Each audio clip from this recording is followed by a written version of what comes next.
வணக்கம். கடந்த சில மாதங்களாகத்தான் தமிழகத்தையும் தாண்டி அகில இந்திய அளவில் அனைத்து விதமான பொருட்களுடைய விலைகள் ஓரளவுக்கு நிலை பெற்று அதிகமாக ஏற்ற இறக்கமில்லாமல் இருந்து வருகிறது. இந்த ஒரு சூழலில் நேற்றைய தினம் இப்பொழுது கேஸினுடைய விலையை 50 ரூபாய் உயர்த்தி மத்திய அரசு அறிவித்திருக்கிறது. இந்தியாவினுடைய பொருளாதார சூழ்நிலையை பொறுத்த மட்டிலும் அந்த பெட்ரோல் டீசல் பொருட்கள், அது பெட்ரோல், டீசல், அது கேஸ், ஏதாவது ஒன்று விலை உயர்ந்தாலும் கூட மற்ற ஒன்றின் மீது அதனுடைய தாக்கம் ஏற்பட்டு எல்லா பொருட்களுடைய விலைகளும் உயர்ந்துவிடும்.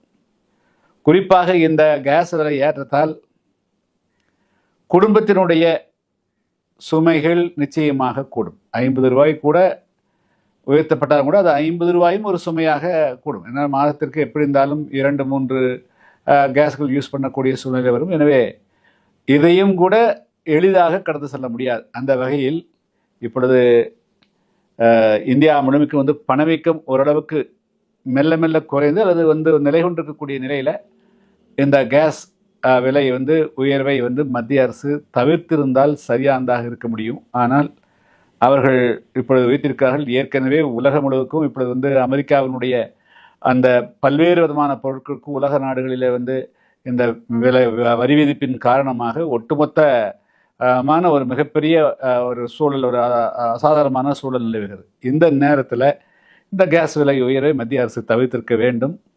அதை கைவிடுவது உசிதமானது. எனவே மத்திய அரசு குடும்ப பெண்களுடைய சுமையை கூட்டக்கூடியது, பொருளாதார வீக்கத்தை மீண்டும் அதிகரிக்கக்கூடிய வாய்ப்பு இருக்கக்கூடிய இந்த கேஸ் விலை உயர்வை கைவிட வேண்டும் என்று புதிய தமிழர் கட்சியின் சார்பாக வலியுறுத்துகிறேன்.